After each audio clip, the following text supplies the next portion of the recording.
What's up, everybody? It's Ty from the Triple Threat Vet Podcast. Just reminding you that the book by Vincent Rocco Vargas, Borderline, is out. I've got mine on Audible, but I actually got a hard copy today from my wife. So on Saturday, 2 December at Project Halo Brewing, I'm going to get this signed. So can't wait.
Wow. Good evening. What's going on, fellas? Nothing much. How y'all doing today? Living a dream. I'm back and I'm black. Another week. That's the one thing I can say that you other three can't say. But I mean, I'm black from the waist down for sure. You are right and you're white. Another week. Yeah. Same thing. My lower half is black and my credit score. So I mean, you know what I'm saying? So What's up, everybody who's watching? I don't have the typical, prototypical white guy credit score. Look at that. Oh, Brett Hero is in the building today. What's up, Brett? I see you on there first up. Shout out to my man, Brett. He's an old Army cannon crew member with the 82nd. Okay. Nice. So I wonder what kind of trouble he's getting into today. He probably on the back porch right now smoking weed. That's all he does. He just smokes a whole lot. So he probably high as hell right now watching on my dad's laptop. Yo, Ty. Man, Yo, what's up? Your background looks fresh, man. You got like the Captain America seal in the back, man. That's actually, I moved into my new office, finally got it painted, and that was a gift from my middle brother to my son, and it's I guess he's had it since his son was very young, so it's like 20 something years old. So I hung it on the wall so it wouldn't get too broke. For sure. Nice. I'm liking that navy blue color. That's beautiful, bro. Oh, that's not navy blue. Navy colors. Nope. Colors blue. Show the world. We are true. We're experiencing technical difficulties. Yeah. Ty wants y'all to sing the one where you like stand up, buckle up, shuffle to the door. Is that the one you're waiting for? Jump right out on the count Jump right out of count to four. Yeah. Inboard personnel stand up. That's right. If my shoe don't open round, look out below. I'm gonna hit the ground. So we got the holidays coming up. Y'all ready for the holidays? Yeah, Al's Yeah, birthday. I'm ready. How's I'm birthday? doing some traveling Yeah, next week. That jive turkey, man. His birthday's Thursday. No, Uh-oh. it ain't. Gobble gobble, brother. No, it ain't. No, it ain't. Shit, I wish my Tatum's birthday birthday's on Thursday. He's it really? born on the 24th. Oh, really? Yeah. It'd be 11. Nice. Oh, Uh-oh. my man. Yeah, it sucks. He always has his birthday right on Thanksgiving. So Well, the good thing is, man, he has his birthday when people come together, so he can't really miss out. It's a Yeah. good time to have a birthday. He That's true. Most of the always family will have together on a his large birthday. birthday party. So Right. my brother White Mike, his kids all got screwed because this dude had his kids like in like January, February, like right at Christmas. So he's got to get Christmas for his kids and then turn around and do birthdays. I mean, it could be Same. worse. You know, Becky's born in December. Damn. So like she was like, y'all just got me a couple extra gifts so that I could get a couple now and then get some in Christmas, right? Right. Damn. But it could be worse. You could be like a Christmas baby and be like, dang. I'm One gonna start. time a year? Is it the Jewish Hanukkah that only get one present a day for like so many days? Yeah. I'm gonna tell my kids that's us. I'm gonna start telling my kids we celebrate Hanukkah. 8 crazy nights. Yeah, all you get is one gift. My Christmas shop is actually already done. What's up, James Thornton? Climb to glory, baby. Climb to glory. So Al, you already did your Christmas shopping, meaning you didn't buy shit. No, it means my wife went into the Amazon cart and was like, buy it all. Boom, done. Shit's rolling in. Bro, we've already got Christmas lights up. We got a tree up. We got presents under this. Damn, bro. Can we get Thanksgiving?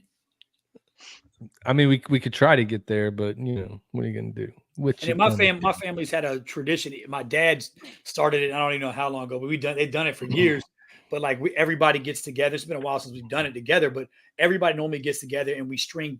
There's gonna be some real white shit there, DJ. But we string popcorn and cranberries, right? Like you have. Okay. I used to do that. Yeah, you screen the popcorn with the cranberries and popcorn, right? And like I don't think I've ever done that. Competition who made the longest, and then you put it on your tree. And we did it at my house this year, and like it was $20 who had the longest. Bro, you would have thought my son Mason, you would have thought that we canceled Christmas altogether and we shut his birthday down for the next couple of years, and we was gonna like send him to a third world country because he didn't win the $20. Bro, that dude went to his room and powdered. In fact, my daughter's in the kitchen making Christmas cookies. She brought daddy some Christmas cookies. Oh, nice. I love Christmas cookies over here. Man, when I was young, I grew up in Colorado, man. So when I was a kid, I remember we used to go up in the mountains, man, and we used to cut down our own Christmas tree. That's awesome. So we used to go up in the mountains, cut down our own Christmas tree, tie it to the car, come down, and then you get you get your needle and thread, and you thread the popcorn. Yeah, that was a long day, man. Getting that to get it long enough to get around that tree. That's a lot of. That's You're tedious. talking about like back in the 80s, right? We've not done this in this century, though. No, right? we haven't done this. Yeah, I was a young. Yeah, I used to do that back in the 80s, but that's pretty awesome. It was like the The 80s. Yeah, imagine trying to tell one of these kids today. Bro, we got to they cut our have to own get tree a down. needle and thread and string some popcorn and cranberries, possibly. Bro, Hey, look, that's where your parents used to think that they were all into it and they were quiet, Right. but they were over there enjoying beverages. Did that? Tasty Like, beverage. you'd look back at your mom and dad and be like, "Yep, you're doing good. Just keep going." So we never cut down a tree, but growing up in the hero household. So my dad, he's a retired Navy vet, and growing up in the hero household with Big Al Hero, bro. That dude, him and his buddies would be up all night building shit and putting shit together, drinking damn eggnog and whatever. But they was drinking like the Beast, bro, like Old Milwaukee and shit. They was getting, and we'd open up Christmas gifts. Like I remember Milwaukee, bro. We got a Nintendo one time, and him and his. I remember my daddy's friend. Like, they were playing it, bro. We couldn't even play the damn Nintendo. It's crazy because you say old Milwaukee and we're talking about Thanksgiving, but I tell you, my favorite person in the world that I miss, man, my grandfather, he passed away right before Thanksgiving. So this time of the year for me is kind of somber, but it's good because I have so many good memories. But I'll tell you, I used to work with my grandfather in the house, and he used to drink that old Milwaukee, man. Bro, that shit, they call it the beast, bro. It's rough, dude. But no, you know what? Crazy thing about it, man, I probably was only 18, 19 when I was drinking it, but it was good, man. But you only could take a couple of those, bro. buddy. I tried, Scott. Yeah. When I lived in Meridian, there was this little Haji store right outside the back gate. Like, it was like the hood store, right? Yeah. And the back gate closed at 8. But the exchange closed at like 6 in Meridian. You remember Meridian? Yeah. So I lived in housing right outside that back, right by the back gate. So we would, like, right before it closed, I'd run. And one day I got in and had old Milwaukee, like the red. So I was like, you know what? I'm gonna, as a tribute to my dad, I'm gonna drink this, bro. I couldn't do it. Then I had a 6-pack, like the 6-pack of the pints. Yeah, bro. I got through 2 and was like, I'm tapping out. I'm tapping out, bro. I'm tapping out. That old Milwaukee gonna get you, man. So old Milwaukee. I did a recon mission down. So Adam Shelley, who me and Matt served with, he lived at the other end of my street in housing, and he was. Oh my God, I remember this. I would sneak, like, literally, me and my wife, like, I would low crawl because he had an outdoor refrigerator. I'd low crawl under his windows, like his family would be in the mirror, and I would low crawl, get to that refrigerator, crack it open, and my wife would be down on the ground with like a bag, and I'd be unloading Busch Lights out of this man's refrigerator and load up and go back to the house and drink these Busch Lights. And then in the morning, finally he figured out it was me. So what I started doing, I'd unload on him, and in the morning he'd wake up and there'd be just a case of Busch Light on his head. But I used to recon and steal his Busch Light, bro. He finally put a lock on. His wife put a lock on the refrigerator. That ain't cool. Oh, she didn't want to share anymore. Man, that's messed up, bro. Yeah. Stay out of my box. Speaking of recon, yeah, today we get to talk to another exciting guest on the podcast. Somebody that was gracious enough to bring us on to his, and he does a lot of stuff for veterans. I'm actually wearing a shirt for him today, old fashioned, because that's, bourbon is made up in the country that Ty comes from and where he lives right now. So yeah, man. You want a good old fashioned, bro? You make a dope old fashioned, bro. You're old fashioned. I had 6. We drink a lot of them. Yeah. Trouble. Yeah. Ty had 2 and was done. He was sweating. He was sweating. He was like, I think I'm gonna sit down. I don't drink. Like I was gonna say earlier during that conversation, every Thanksgiving, my dad and older brother wants to drink a Guinness. So I'll drink a Guinness with them. Oh man, it kills me. And then my dad was like, here, drink some of this, and he'll pull out his scotch that he drinks all the time. Whew. Yeah. That stuff right there, man. Yeah. I can't do it anymore. Maybe 20 years ago. That time at the Cobb's house. There you go. Well, let's say hi to our guest today. His name is we call him Willis. That's what most people call him. He's a veteran of the United States Marine Corps. He lives in Kentucky. He does an enormous amount of things, but the biggest thing that he does is he helps veterans anywhere and everywhere. We like this guy because he feels a lot about veterans the way we do. All he wants to do is help, and we're just excited to talk to him. By the way, his bunker is insane. Wait till you see it. He's about to come on right now. So without further ado, yes, man, what's going on, guys? There he is, set up and ready, dude. I bet you've got the zombie killing kit in one corner, and you got enough food to feed everybody after the apocalypse, don't you? Yes, sir. Yes, sir. Look, hey, I got to do this before I forget. You know what I mean? I got to do it because I have to do it for the show. What you talk about, Willis? Never heard that before. What you talk about, Willis? Yeah, I had to do it. It's just, you know what? Good. I got a Fire Stick, man, and on my Fire Stick, I got it to where I can watch all the old shows. So I watch, what is that? Different Strokes. You know Different Strokes. Yeah, man, I watch that stuff all the time. Just old school stuff. So when I saw Arnold, Willis, what you talk about, Willis? Thank you, Mr. Hero, Mr. Brett Hero. Welcome to the show, man. We're excited to have you on. I'm excited to be here. Thanks for taking some time with us. We appreciate it.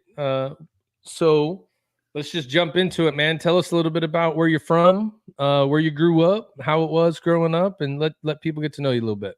All right. So I'm originally from Bardstown, Kentucky, which, if anybody knows, that's the bourbon capital of the world, which is about 25-30 minutes south of Louisville, Kentucky. Home of the Cardinals.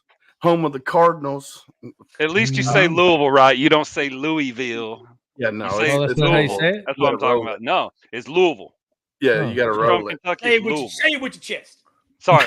It's like knowledge. Go ahead, Mr. Louisville. It's like knowledge, yeah. Yeah. So grew up in Bardstown, smelling that sour mash every morning before going to school. Went to Nelson County High School, played football from Pee Wee League all the way up to my senior year in high school, which was the 96-97 season. Living in a small town back then, it was small town living. I didn't know anything different. I hung out with a little bit of everybody, and then fell into like a kind of a bad crowd. Not really too bad, but bad enough that I had to decide to get out of Bardstown before I went to jail or prison or whatever. And I joined the Marine Corps in '97. Went to Paris Island, and graduated boot camp, went to School of Infantry, then went to 2nd Battalion 8th Marines at Camp Lejeune, North Carolina Golf Company. Stayed with them for a while, did several deployments, but going from my first deployment was Port-au-Prince, Haiti. That was Show a of shit Force show. 96. Oh God, that was a shit show. Let me tell you. Was that 96? No, that was in '98. Yeah. Okay. Gotcha. So we initially went in '96, and then in '98, we were the last Marine Corps unit there. Second Battalion 8th Marines Golf Company was the last company of Marines that was there. The 82nd Airborne, I want to say it was the H&S company from 82nd Airborne, came in and relieved us. And then after like 2 months, they gave the country back to the Haitian people, the government. And then once they did that, then the government fell again, so we had to go back in, take back over. So yeah, it was a shit show. So you were in Haiti. What I remember about that, when I joined the Navy and went into the Seabees, when I got to the battalion, a whole bunch of guys had just came back from Haiti. That was like the deployment for my battalion and a lot of the battalions then. And they were like, man, that was the craziest thing we've ever seen, right? Because he was like, we would go and we would build 4-hole burnouts so that they had a place to go to the bathroom. We'd build GP mediums. We'd put floors in them. They're like, dude, we drive off. Like 30 seconds later, they're like pulling all the wood apart. They're burning it. They're going they're like, we just like built that for you guys. They were like, we almost had to set a watch so that they could go to the bathroom because they were like, no, wood. We want the wood. We got to go build some shit. It was like, we should have just gave it to them off the truck and told them to do whatever you want with it. Because obviously what we're making, that don't matter. Yeah. So David, who is this right here? That's my wife. I knew it. That's my beautiful wife. I was just about to say it. First or second cousins? Ha ha ha. Yeah. Gosh. Where do you live, Al? I'm I know. Florida, Yeah. man. Come on in and jack in.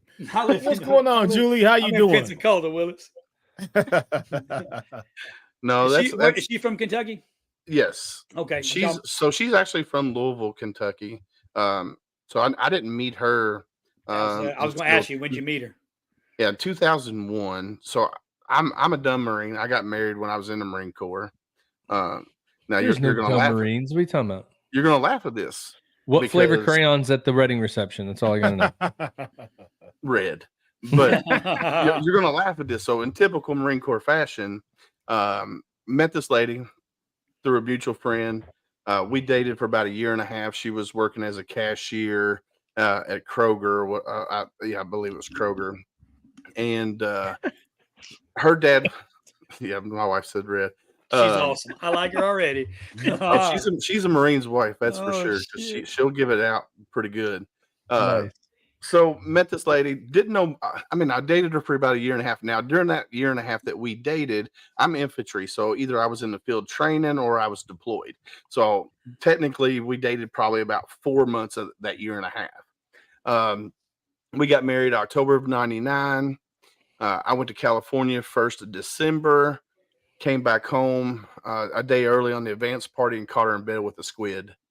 So I had to throw that in. Squid? What is that? Navy guy. What is that for all you Navy people? He's lying because most of us are gay. Don't even go there. Look, I don't know where Al served, but I don't either. Man. I mean, you got a lot of experience in that arena, dude. Pretty much like every Marine's like boat boo or whatever y'all call it on the ships. What do y'all call it, DJ? The boat boos. Yeah, something like that. Ain't that the day in the barrel on deployment ship, boo? Hey, look at that. It was all Bravo Juliet before Julie. Yep. But anywho, you married up, buddy. You married up. I did. Yeah. I definitely married up because after I caught her cheating on me with the podiatrist squid guy. Oh, he's a doctor. Hey, a podiatrist too, man. Yeah. So that's moving on up, bro. She turned out to be a stripper after the fact. So yeah, she started working at some club called Bada Booms where you had to bring your own booze to see the girl strip. Hell yeah. They didn't even have their own liquor license yet. The boom boom room. Dang. Feels like that's like in overseas. Yeah, no sex in the boom boom room. Yeah. And then I met Julie, and we actually November 18th tomorrow. Or is it tomorrow? Today's what, the 17th? Today's 16th. You got a couple days. Yeah, 2 days. Saturday. That'd be Saturday. We will be married 18 years. Congratulations. 18 on 18. Congratulations. I tried to take this comment down while you had your head down, but James is on you, buddy. Well, yeah, we're the men's department of the Navy. That's for sure. You know what? Somebody told me that the other day. And as soon as I told that guy, that's funny that you guys keep saying you're the men's department, but your paycheck says Department of the Navy. Yeah. So how did it? I mean, we pay you. How does that? I don't understand. That's crazy. I don't know. So you're just lucky that we took you in. Otherwise, man. You are a nice Uber driver. But this how you're gonna know, man. Yeah, that's true. Give it back to him, Marine. You know, I know how to get to the bottom of stuff. Yeah, I get to the bottom of it. I get to the bottom of it. So when you found the squid, aka Navy guy, in the bed with your wife, what you do? Did you kick his ass, or did he jump out the bed butt naked and kick your ass? Which one happened? No, actually, I turned around and walked away and went into my buddy's house and got drunk as fuck. I'd have gotten him. You know why? See, you're not in the Navy. Navy guys, we'd have gotten to bed with him. They'd be like, you know what? Fuck it. No. Kick some ass. Yeah. You should have jumped in there and been like, sorry, I'm late. Yeah, right. Oh, I didn't know it was a party. Do y'all still want this sheep in here? We still bringing this in? No, sheep or no. It wouldn't have been worth it. Let's put it that way. It wouldn't have been worth it. Well, congrats on 18 years, brother. That's awesome. For sure. I've been married 23 with a small break in service. I was married for 10 years, got divorced for a couple months, and then remarried the same woman. She was, that means I'm the fucking man. She couldn't get enough of it. She came back 2 times. Did she come back, or did you find your way back? There's a difference. Doesn't even matter. Does that really matter? I mean, you were just talking like it was dusty in the room, bro. My eyes was dry. Allergy season. So Matt, get control of this whole crazy thing, because we could sit here and act like juveniles for the whole hour, but you're gonna have to that'd be good. So tell me, we're having too much fun. I think we're too friendly with each other. Let's keep this interview style going here. Sure. So when you joined the Marine Corps, what made you? I know you said that you had to get up and get out. Were you a Marine that they said you got to join, or you're gonna go to jail, or did you decide that's what you wanted to do before it happened? No, I decided to join the Marine Corps before it got to that point. Nice. So why the Marine Corps? My whole family's Army. My dad was Army. My uncles were Army. My grandfather, my dad's dad, actually served in all 4 branches: the Marine Corps, Army, Navy, and Air Force. Overachiever. Yeah. So I never met him. And when I was growing up, my mom's dad said that I would join the military. And so it was something that was always in the back of my head that I would go in the military. And then when I finally did decide to go, I was like, well, I want to be different. I'm gonna join the Marine Corps. So started talking to a recruiter. Some of my friends went to the Marine Corps a couple years before I did. And I was like, yep, that's where I'm going. So I was locked and ready to go. So. Nice. So you did. So how long were you in total, Willis? So I served from 97 to 01, and then I got out right before 9/11. I got out in August. 9/11 happened. I was out for probably about 2 months, and got to Western Union to please report back to Camp Lejeune for combat refresher training, and then I stayed until 04. That's awesome. And so that recall for you, I've heard you talk about it before. Isn't that like the only time that's ever had, like they pulled people back like that? Yes, it was the first time the Marine Corps ever in the history of the Marine Corps ever activated the individual ready reserves. And wasn't that the time? And they were doing stop loss during that 03, 02, Yes. 03 time frame. I remember I was in Korea with the Marines, and a bunch of those guys were pissed because they were all like, y'all ain't getting out, essentially. I mean, yeah. So like I said, I went on terminal leave the 1st of August. My contract was up the 1st of September. So I was completely done with my first contract, 4 years, 2 months. And 9/11 happened, and I knew right away, being infantry, I was going back. So I called my mom. I was at work. I was working at a factory in Barstown, and we did the plastic mold. The factory I was working at, we did plastic molding injection. Like on ship, those big storage totes that fold in and stuff. That's what I did for a little while. And I was on break when the first plane hit, and I called my mom. I was like, I'm going back. I said, just wait for a Western Union, and sure enough, I got one, so I had to go back. Did you go to? Did your unit head down range? Where'd y'all go? We went back to Lejeune as a mobilization support battalion. They shipped us over to some little base south of Baghdad. I forget what it was called. We basically went over as working parties. So we would come in and set the GP tents up and shit like that. That's what we had to do, which is weird because, here they are saying you got to come back from your civilian world and go over to do working parties. I'm like, it didn't make no sense to me. So the point where they recalled you back, were you already going, I think I want to go back? Like you had gotten out, now you're working back in your hometown. When they brought the letter, were you excited? Were you already thinking about going back? Would that have been something that you would have done anay? Oh, I would have done it in a heartbeat. I was already in the process of talking to an Army recruiter to go into the Army to finish out my 20. Then 9/11 happened. They put that on hold. And then I got my letter to report back. So after I got out in 04, I went back and talked to the same Army recruiter, and this is what's fucked up. So I got 2 honorable discharges, got 2 DD-214s from the Marine Corps. Went and talked to Army recruiter, and this is at the time when the military changed the policy on tattoos. You couldn't have tattoos below your elbow. And so I remember. I had the Big Grim Reaper here at that time, and sorry, James is texting there on the screen. So went and talked to the Army recruiter, had it set up. I was going to go from E5 to E6, go to Germany for 5 years, $50,000 enlistment bonus. Then I was changing my MOS from infantry to telecommunications. Had it all in black and white, and sent it up to MEPS. The same doctor who signed my paperwork for the Marine Corps denied me for the Army. Now, here's the reason he denied me. He said because I had asthmatic symptoms as a child. Never was diagnosed with asthma, but had asthmatic symptoms. I'm like, you gotta be fucking kidding me, doc. Here is your signature. Was the doctor old? Because I remember when I was in recruiting, we would go to MEPS, and you'd see the MEPS doctor, like the chief medical officer. He'd walk out the hall. He'd be like, "Damn, man, he's not going to make it to work tomorrow." Yeah, and that guy can barely walk down the hall. So he's probably like, no good. You're like, dude, you've already passed me twice. Yeah. I was like, you got to be kidding me. So we fought it all the way up to a full bird colonel over recruiting over the Eastern Seaboard, and it still couldn't get approved. They wouldn't approve it.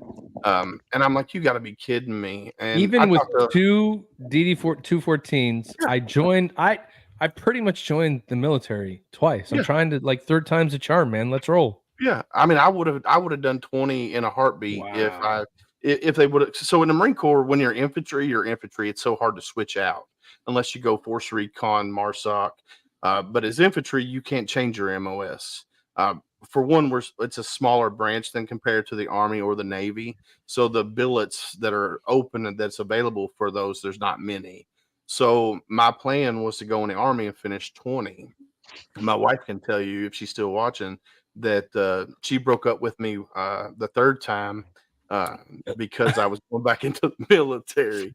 So she said. So wait, you said she broke up with you for the third time? Yeah. Well, I broke up with her twice. Oh, shit. We got back together, and then the third time I was planning on joining the military, go back into the military, and she's like, I can't be with somebody who's in the military. So we broke up. I was in Lejeune at the time. I got out, went to Texas to Fort Hood. Is that Fort Hood outside of San Antonio, right? Say again. What's the base outside of San Antonio? Is that Fort Sam Houston? Sam Houston. So I went to visit some friends out there. My car broke down at the time, so I got a Greyhound bus back, and my dad was supposed to pick me up, and lo and behold, he had to work, so he called Julie, and she met me, and we've been together ever since. Nice. So, she's like, so you finally came to your senses. You're ready to like. You're ready to be away from all this now, right? Yeah. I forgive you. I'll take you back. So we dated. I don't know. Since 2000. I don't know.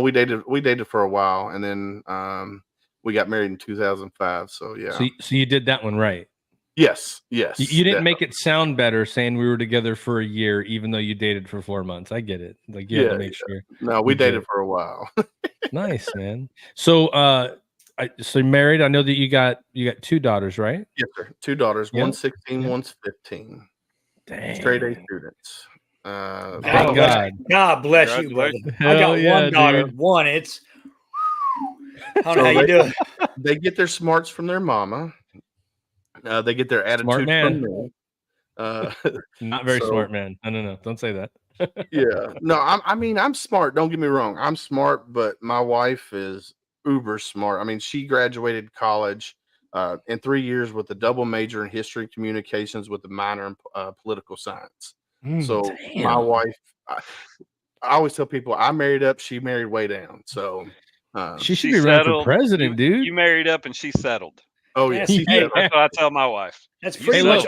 I think it's all of our wives because I was going to say, if you look at the screen, she's pretty much a genius. So I don't know. Scott may not be in that situation though. They're both legit. Like they're both legit. Like that's like superheroes there. I definitely married up for sure. No, oh yeah. No, I married up. Man, my wife's way smarter than me, bro. Boy. I married laterally. You know what I'm saying? Hey, there ain't nothing wrong with that. You married laterally twice, dog. Nice. Yeah. So Willis, I got a question for you, my friend. Yes, sir. Now, I had the honor and the privilege of being on your podcast. Can you tell us a little bit about your podcast and what it is that you guys doing over there? Because I had a good time, man. I just want to again tell you thank you for letting me, get on there. It was my pleasure to have you guys on the podcast. My podcast is called Homefront Sit Rep. I started it back in February, I believe it was. I started with a partner. Unfortunately, personal reasons is why she's no longer with me here side by side. So my podcast focuses mainly on the veteran service organizations from around the country, not just locally, but around the country. We also bring in veteran business owners, and we also bring in just veterans like you guys, just so you can tell your story. And when I started this journey, I started looking at all the veteran podcasters that were out there at the time, and none of them focused on the veteran service organizations that are out helping veterans. So when we started this, we're like, that's going to be our niche. Let's go in, let's highlight these grassroots veteran service organizations that are actually doing it for the right reason and not for the funding and not for the number. So if you go back and look at some of the previous podcasts, I think the only national name brand that we've had has been Mission 22. And the reason being is because 22 a day is too many for us, for our brothers and sisters that we lose every day. So I brought the guy, he's the national director for the resiliency and recovery program on, and just let him talk about what he does and, the program that they have there at Mission 22. And so, yeah, we focus, like I said, we focus on the grassroots veteran service organizations like the one down in Florida called the Hope Project, which is a retired Navy chaplain. I think he's Navy, he could be Army. David Trojton. He can't remember numbers. Oh, that's bad, Danielle.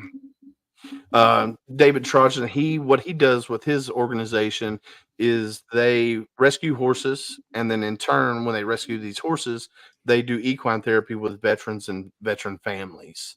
And then Elton East out in Bristol, Virginia, he runs the Wayward Warrior Ranch out there. It's a faith-based organization, and they do horsemanship with veterans. So yeah, me getting to meet all these different service organizations from around the country, what that allows me to do is if I have a vet that comes up that I meet and he says, well, I'm dealing with this or I'm dealing with that, then we can help them. I can point them in the right direction of, hey, go talk to this person, or I can call that person and say, hey, I got this vet that needs your help. Can you help them? That way I can interlink them together. Like last night, I was on the phone probably about 10 o'clock last night with Dan McSparron, who runs the AT&T Veterans Arizona chapter. They have a service dog program. Well, there's a vet in Wheeling, West Virginia that James knows that was told by Canine for Warriors that he couldn't get a service dog until 2025. And I'm like, wait a minute, it's 2023 and you're telling me he can't get a dog till 2025? Something's wrong with that picture. So luckily I knew Dan, and I called Dan up. I said, hey, I got this guy. He needs a service dog, and he was told that he couldn't get one till 2025. So we're in the process now of getting the veteran in West Virginia hooked up with a service dog that would be coming from Arizona. So we just got to find the right dog for them, because they can do either a puppy and let the veteran bond with that puppy until the puppy's old enough to be trained as a service dog, or we can find an older dog for him and send the dog to him as a already trained. So that's what they're working on, working the details out now. So yeah, if you guys need some help on that, man, reach out to us. We know we know some people that might be able to help as well. Awesome. Yeah, if it falls through, I will fall back on that. Yeah, for sure. Well, I mean, so Willis, what we're gonna do now, man, we got to go pay some bills. Keep the lights on per se, and then when we come back, we're gonna talk about some things you guys got going on in the future. And I don't know, the seat might get hot a little bit. I'm sure you're ready for that. All right, hot seat. All right, we'll see you in a minute. Get ready to groove to the electrifying sounds of DJ Royal T, the maestro of mixing who knows how to turn any event into an unforgettable dance sensation. Royal T Entertainment is here to bring you the ultimate musical experience straight from the ones and twos in your ears and through your body to activate them dancing shoes. Get ready to sweat, party, and have a good time while your DJ needs are being blazed by none other than me, DJ Royal T. I have spent years crafting together a DJ entertainment empire that promises a customized blend of musical tracks, mix and mastering, and top quality sound, all while providing a vibrant ambiance to accommodate any of your DJ needs. Royalty Entertainment Services is your premier one-stop shop for top-tier musical entertainment, and is hosted by yours truly. For more information, reservations, and booking, feel free to look around the website at godjroyalty.com. I am DJ Royalty, and this has been another Royalty Entertainment production. Yeah. Got Your Six Culture is a veteran-owned t-shirt company that's making a powerful impact, one t-shirt at a time. These guys are simply badass. Whether you're a proud veteran or a family member or a patriot at heart, you're going to find the perfect tee that speaks directly to your soul. But wait, there's more. When you shop at Got Your Six Culture, you're not just supporting veterans, you're supporting American small business. You're also supporting the dream of veteran-owned small businesses around the world, and these guys put heart and passion into everything through designing all their t-shirts right here in the USA, ensuring you have top-notch quality in every design that you purchase. Show your appreciation for veterans and first responders today, and head over to GotYourSixCulture.com and browse their amazing collection of products. And guess what? Our friends at Got Your Six have a badass treat special for our listeners. Use the code Triple Threat at checkout and get an exclusive 15% discount on your purchase. So show your support for our heroes of country and community. Shop at gotyoursixculture.com right now. And don't forget to use the code Triple Threat at checkout for an additional 15% off. Hashtag same flag, same oath. What's going on, veteran family? Jeff with Veteran Mortgage Solutions here. And if your days of opening doors like this are done, and now you're ready to open doors like this, then come join us any Tuesday or Thursday for our free VA Home Loan Boot Camp so that you can understand the VA home loan benefit that you earn from your time in service. Click the link below, choose whichever date works best for you. We'll see you in there.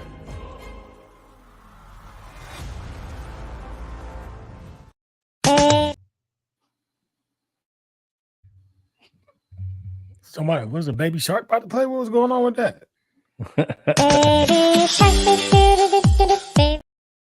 Oh, okay. My man. It's a real asshole. You know you like that video, dude. Come on now. Real dickhead move. I love that video. It's so funny.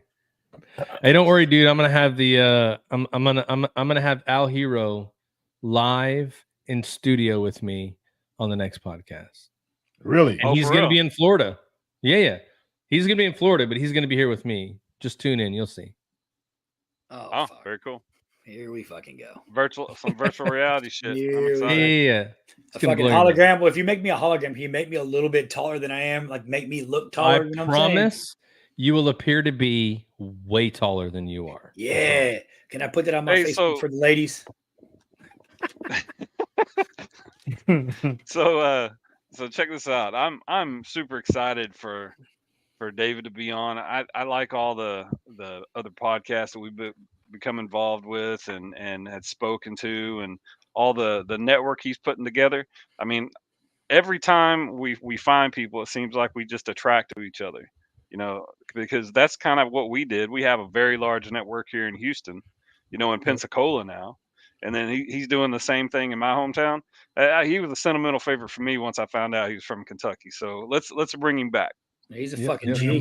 He's a G, bro.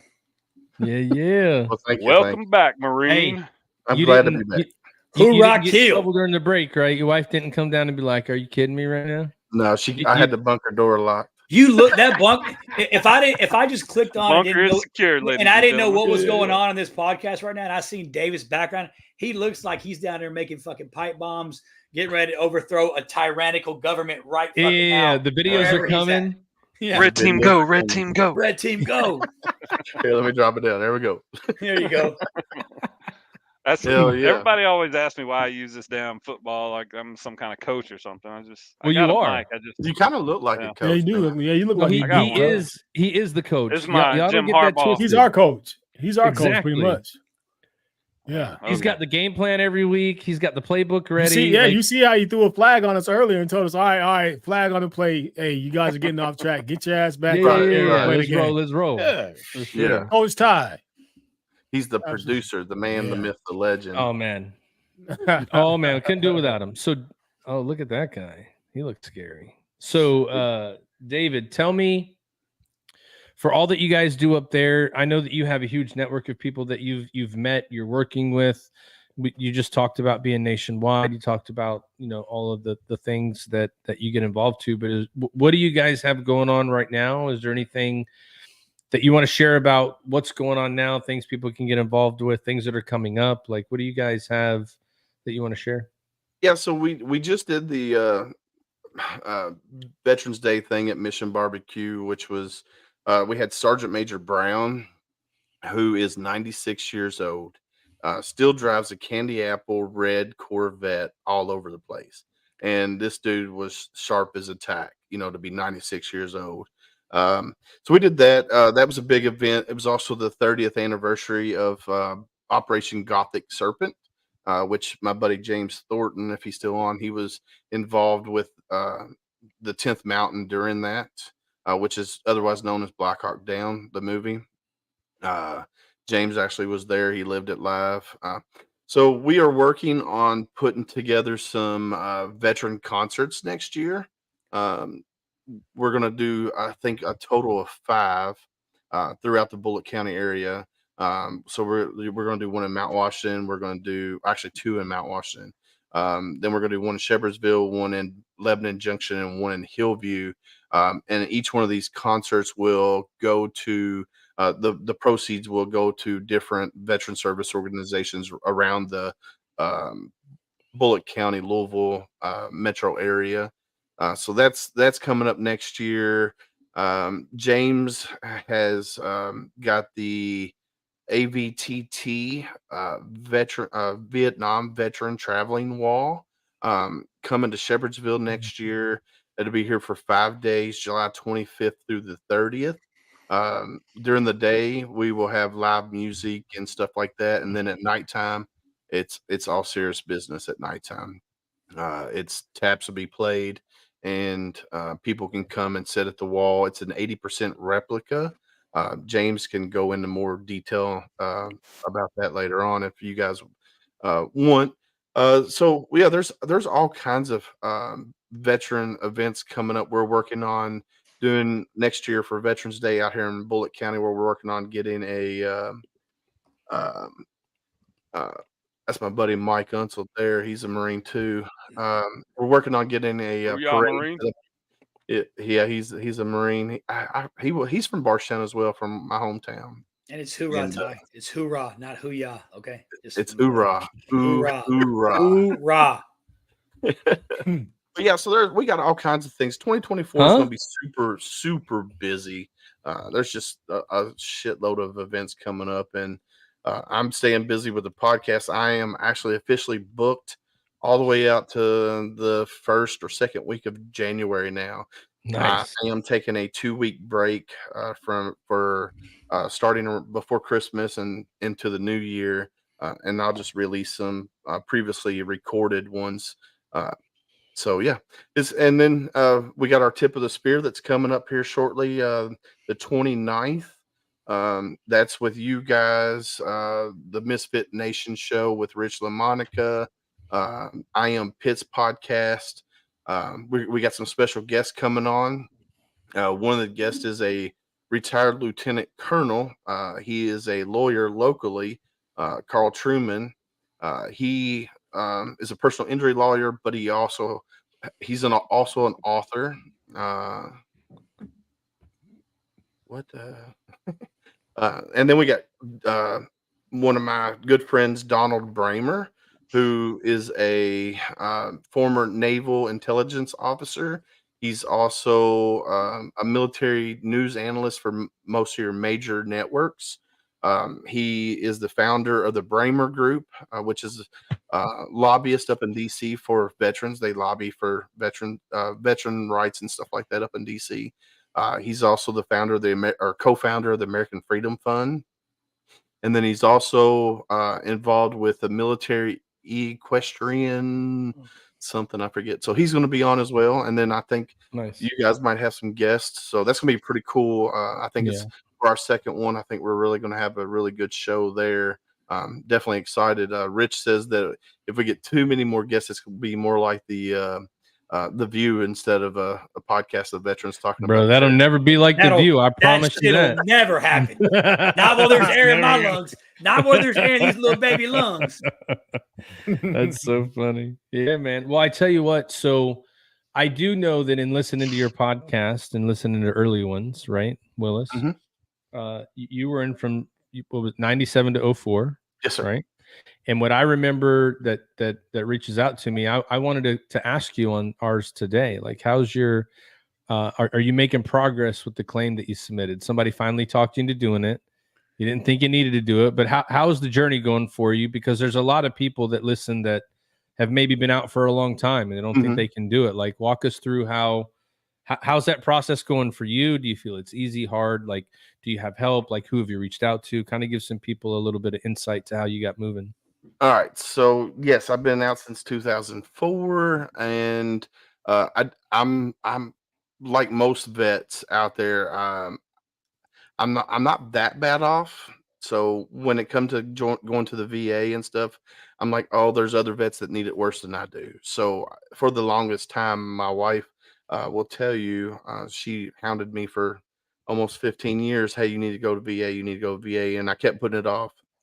Well, when I started the journey of doing the podcast, here I am preaching that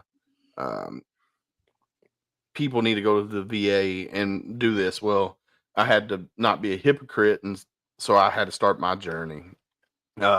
So far, the journey is slow. Unfortunately, it is painstaking. I've had I filed my letter of intent. What did James tell him? Yeah, James has had a real hard way to go too, but he's got some good news coming up, I believe. So on my journey, I'm just now starting. So I filed my letter of intent, done my initial doctor's visits, went back and had a second follow-up, and then I go back December 1st for some more blood work, and then December 4th for my next visit. So yeah, and my thing with the VA is I work a normal day job. So from 7 o'clock in the morning to whenever I get done, and I'll set an appointment up for a day that I know I can get off early. So normally I'll try to go around 3:30, 4 o'clock to the VA locally, because that's when I'm available. I can get there. And they call me up like a day or two before I'm supposed to be, hey, get off my wife, James. So they call me up like the day before, 2 days before, and say, well, we need to change your appointment to this one. I'm like, no, I can't. The appointments are set for when I can make it. You can't just call me 2 days prior and change my appointment. It's not like I'm sitting at home twiddling my thumbs all day long. I actually have a day job. So for me, that's very frustrating. And I can understand why a lot of veterans out there get frustrated with the VA system, because if you, like me, if I set something in stone, this is the way I'm supposed to go. And if you change that, then it's a trigger for me. Like if I have to leave at 3:45, and if I'm leaving at 3:46, I'm triggered. You must have been UA a lot. Me UA? Yeah. No, never. Well, I think you know what, James. I think that because you're up in an area that's not, compared to other places in the country, it's not populated, right? As far as like big city. So I think the thing I want to portray to people is like it's different depending on where you live, right? Like if you live in a place like Houston, where me, Scott, and Ty are from, some of that stuff goes a little bit quicker, right? Because you're so much bigger. There's more, assets there. But like you just gotta. It is painstaking. You got to be patient. I'm sure it's frustrating, but like, have they given you alternatives to set that, or they told you this is the day? So normally I can pick the day, Okay. which is good. So my VA's in Louisville. So at one time, Louisville was the 16th largest city in the country. So it's actually a pretty decent sized city. And there's VA clinics. So you got the main hospital, and then you got the VA clinics. You got one Newburgh, Stony Brook, and I forget there's others around.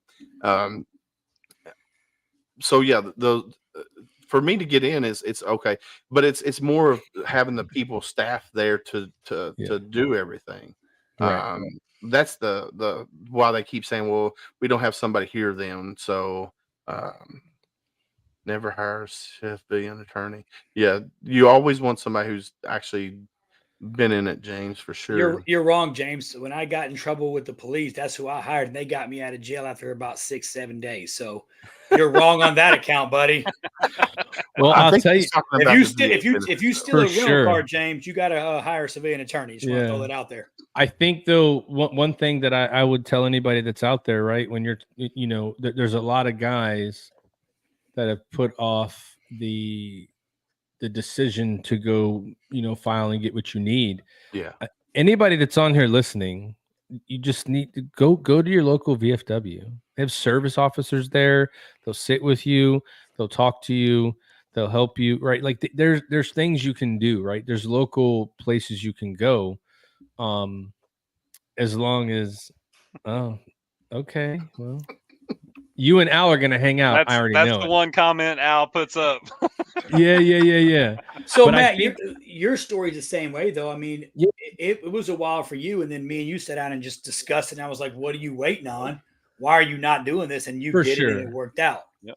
But again, that's what I'm saying. I think it's different depending on where you're going to be, right? Because when I finally did mine and I did what I needed to do, I got my appointments, I went, and then I just waited, right? It was just, I think the difference is I was 2 years removed, and Willis, you're what? 20, 12. Yeah. It's so many years gone. I've heard you talk about in your podcast. Buddy letters are important. Because you're going to have to go find people that can help and do those things. And so that's why it's painstaking. So I think for anybody that's watching, that if you're on active duty and you're coming up to get out, just do your shit. Just do it. I'm a piggyback off of that. So Michelle is a female veteran from Bryson City, North Carolina. She's a sweetheart. I've met her. We did a camp out at Camp Hero down in McNee, Kentucky, and she came up from North Carolina, and she's a sweet lady. So I'm gonna piggyback off what you just said, Matt. When it comes to military members, if you're active duty right now, if you get hurt, make sure you report that shit. Don't not go to VA or whatever medical station or whatever you want to call it. Go and report that. My dumb ass, when I was in the military, was told, hey, don't report this, don't report that, don't report this.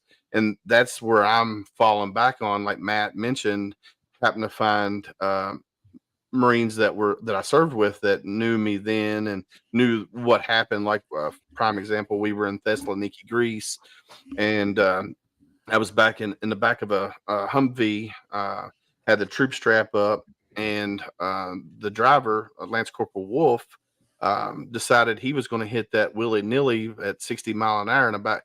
So he hit the creek, and the two of us that were in the very back of the Humvee fell out into the creek. I was knocked out for at least 2 minutes. So, trying to find a buddy letter for that. Well, unfortunately, I come to find out when I was trying to track down the driver, he passed away 2 years ago. So, now I'm trying to track down, other Marines from my squad that was in the back of the Humvee. And unfortunately, we didn't have Facebook back then. It was something new. So we didn't keep in contact like that. But I've recently gotten in contact with a lot of the guys that I served with, and just trying to get, buddy letters together for shit that happened in the military. So me personally, this is what I'm gonna tell anybody who's listening, watching, whatever. If you're in the military, make sure you report that shit. Because if you don't, when you get out of the VA or when you get out of the military and you go to the VA and you're trying to get this, well, you're going to have to prove what happened to you. If it's not in your medical records, they're going to be like, oh, it didn't happen in the military. Yeah. So they're going to fight you. That's where buddy letters are just as good as your medical records. But so get buddy letters if you're already out. Make sure you get buddy letters because buddy letters will help you. Got a question for you there, Willis. Yes, sir. Since you brought it up, so you said you was in the Humvee, you flying down, hit a bump. Now I would probably put a couple of dollars on it. Say there weren't no brothers in that Humvee with you, huh? Oh, there was. What? Yeah, man. Usually we don't do that shit. What his name was? Haskins was his last name. What is it? Haskins. His last name was Haskins. Haskins. Yeah, he went to all white school. They know brothers I know named Haskins. Ain't gonna get no Johnsons, Smiths, and shit like that. Wait a Humvee. All right, man. Listen, Matt Johnson. When I heard your name, I thought you was black. Till I saw you, I was like, oh shit, Matt Johnson. Damn it. But anyway, yeah, I just wonder, man. Not to just to put a light on it. You know what I'm saying? Rest in peace to the one who's not here anymore. But just to put a light on the situation, when I hear people tell those kind of stories, I listen to it and say, what the hell he did? What? Oh, no, we don't do that kind of shit. But obviously I was wrong, man. So we were a bunch of Marines and we were. Oh, that explains it. That's Marine shit. Yeah. That's why. We didn't have our crowns. Now, the reason I didn't report what happened was because the Lance Corporal Wolf, his daddy was a 1-star general. So we were like, let's not get Wolf in trouble with his daddy in the Marine Corps. So we didn't report it. Crazy. So yeah. Crazy. And when trying to track him down, reaching out to people and they're like, dude, Wolf died 2-3 years ago. I'm like, you gotta be fucking kidding me, you know? Do you find that a lot of guys that you're reaching out to get these letters, when you're talking to them and saying, hey, I'm filing this thing, I need some help, like, and do you remember, are you there, whatever, do you find those guys asking you questions? Not like, I'm sure it's not like, yeah, I remember, I'll write it, but do they start asking you questions? Do you find that they haven't done anything either, and then you're like able to kind of help them get moving there's too? a few of them. There's a few of them that hasn't done anything with the VA. Some of them are kind of in the same boat I was. You know, since I got out of the military, I've always had, you know, medical insurance. So I always went to private doctors or, you know, whatever. And a lot of them are like, well, I don't need to go to the VA. I'm like, yes, you do. Matter of fact, I talked to a guy that was through my job, Korean veteran, never been to the VA, never. And I'm like, dude, you need to go to the VA. Yeah. He goes, I don't need it. I'm like, it doesn't matter. You still rate it. You need to go. Yeah, here's so Willis, that's what I was gonna say is, and when me and Matt talked the same way, because he was like, I don't really remember ever getting whatever, right? But I think for veterans, even if you don't remember having an injury, man, if you think about all the rucksack runs and all the PTs and all the things that your body went through, we're conditioned in the military, like you just mentioned. We don't report, we don't go to medical, because if I go to medical now, I'm not operational anymore, and I can't go do what I got to do, right? I can't, maybe I don't deploy, maybe I can't go down range with my team or whatever, so you just don't report it. But down the road, once your service is over, you really don't know the effect that all of that just grueling. I mean, Scott was on ships up and down ladder wells, you know, sleeping on rough, these falling down ladder wells. Yeah, falling down. You don't realize. Yeah, but that was your fault. You fell down the ladder well. Down the road, right? Man. You know, you don't realize it. So I tell people all the time, even if you don't think you had anything, or you don't remember going to medical, as a veteran, you are doing not only yourself, but your family, especially if you're married, you have kids, you're doing your family a huge disservice, because if something happens to me and I didn't go to the VA, and down the road, it's like, man, his body's destroyed. Your lower back, your knees, your shoulders are destroyed. 22 years in the service. I didn't get that just by doing a normal job, right? All those issues came along, or are going to come along down the road. From our military service. So if you don't go and you don't reach out to somebody and say, hey, I'm going to the VA, I'm going to figure this out, or just ask. I think I've run into vets here in Pensacola that are like, nah, I'm not doing it. Like, it's almost a pride thing. Like, and I get it. Yeah. I get it. Yeah. I'm not doing it. I'm prideful. I don't have any problems. But you're proud on the first, aren't you? Yeah, bro, but you don't know that you don't know that you don't have a problem until one day then you do. And you're like, damn, like you said, if you just go and get it looked at, get a buddy letter, file a claim, then you're taken care of, right? Stop being so prideful, pull your head out your ass and take your ass to a VA, file a claim.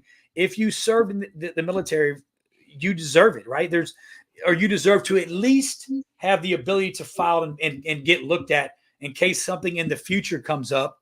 Your knees don't work. You're in a damn wheelchair and you never filed. Well, this is don't let your pride affect your future, right? Yeah. Yes. The thing you got to think about, though, that I think another perspective of it is that, when you're in the military and you're serving, we're mission oriented, right? Mm-hmm. So what happens is if we hurt a little bit because we PT and then we had to do it. If we hurt a little bit, you say, we suck it the fuck up. We suck it the fuck up. We'll deal with it later. But this is what happens, people. I'm going to tell you real life, because it's happened to me. I'm slowed down. I wear these glasses because the light makes my migraines kick up and everything. But anyway, what happens and you look cool.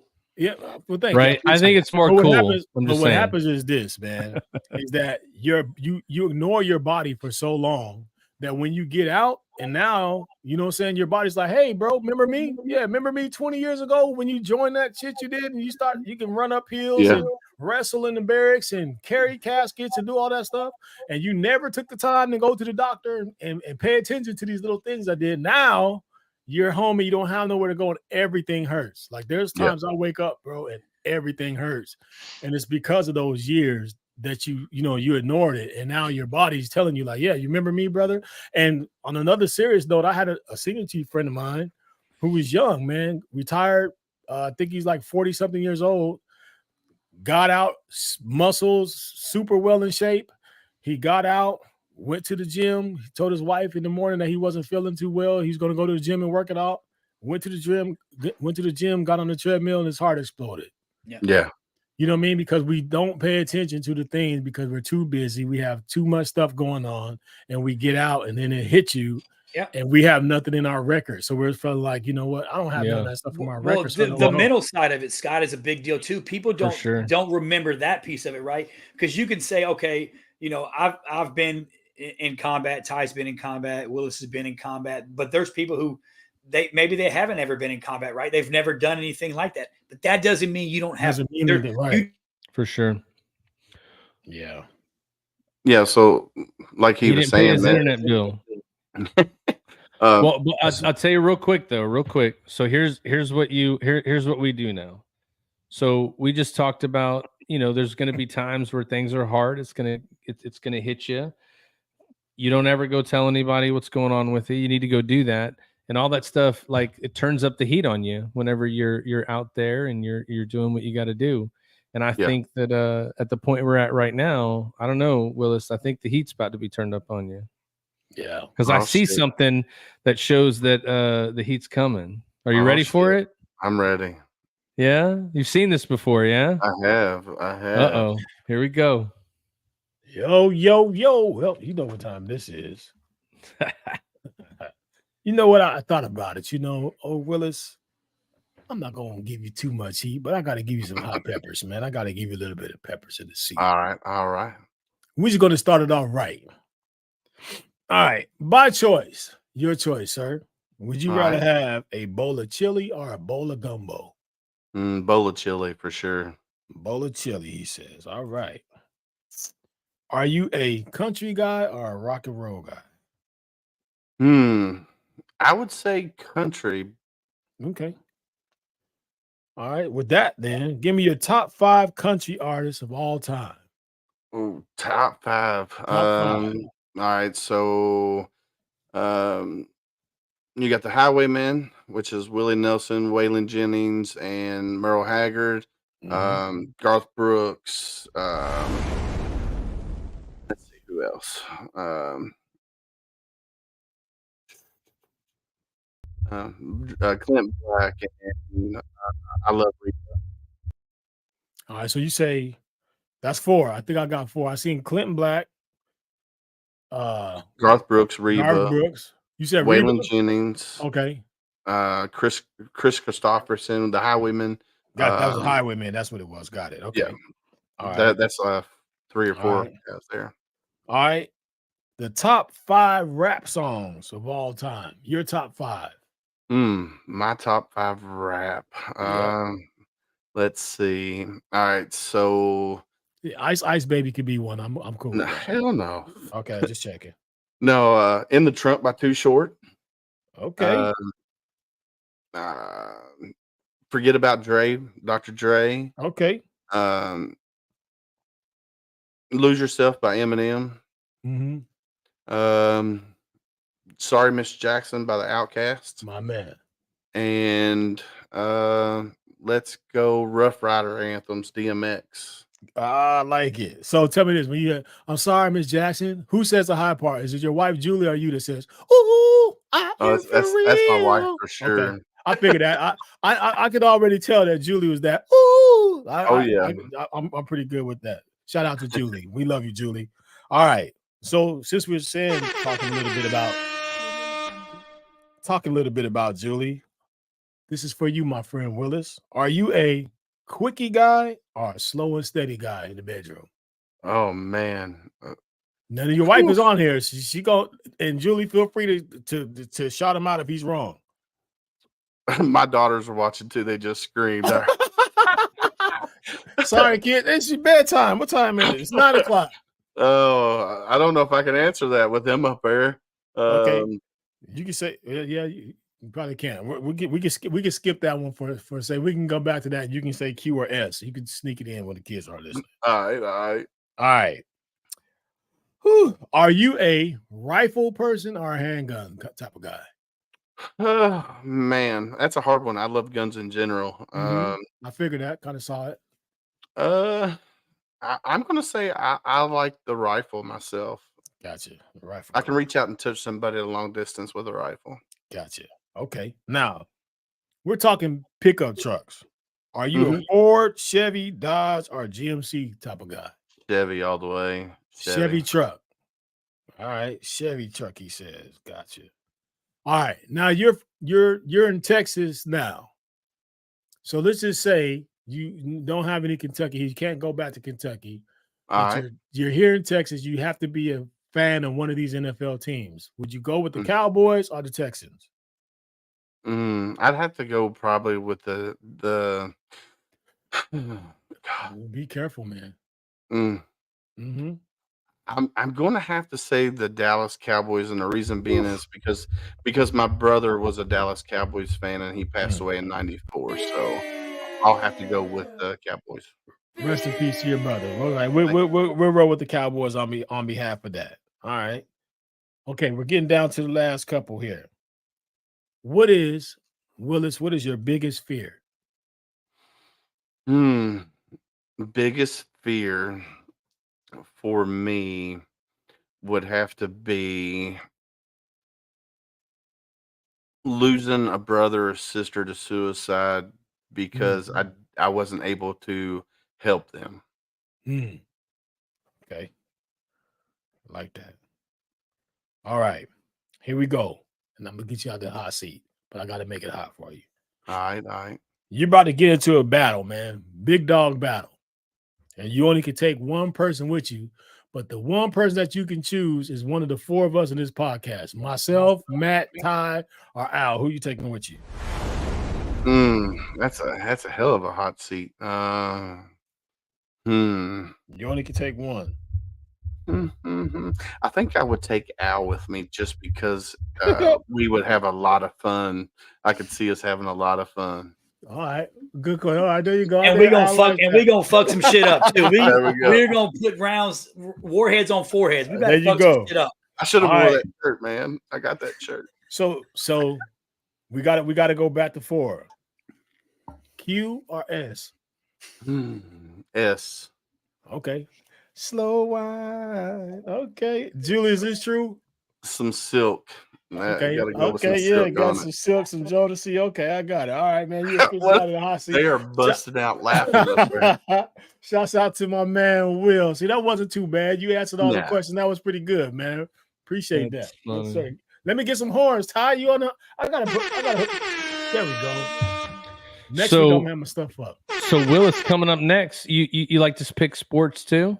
Oh, I love sports, man. Well, let's do it, man. I can't seem to get out of the dungeon though. Before you do that, Matt. Before you do that, one of our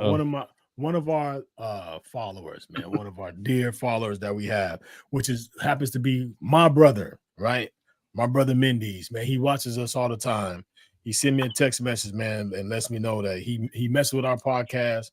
But I feel like my brother is struggling a little bit with. He sent me a text. He say he's not sure what's wrong, but sometimes he questions his existence. He'd rather be back in the Navy. So last weekend he walked 20 miles to gather himself. And this is my brother, man. We've known each other for over 20 years. And I just want you to know, Eric Mendes, if you're listening, brother, we got you. Our hearts are with you. You always got family here. I want to bring you on because you got some good stuff to tell the people. He does a lot of good stuff for veterans.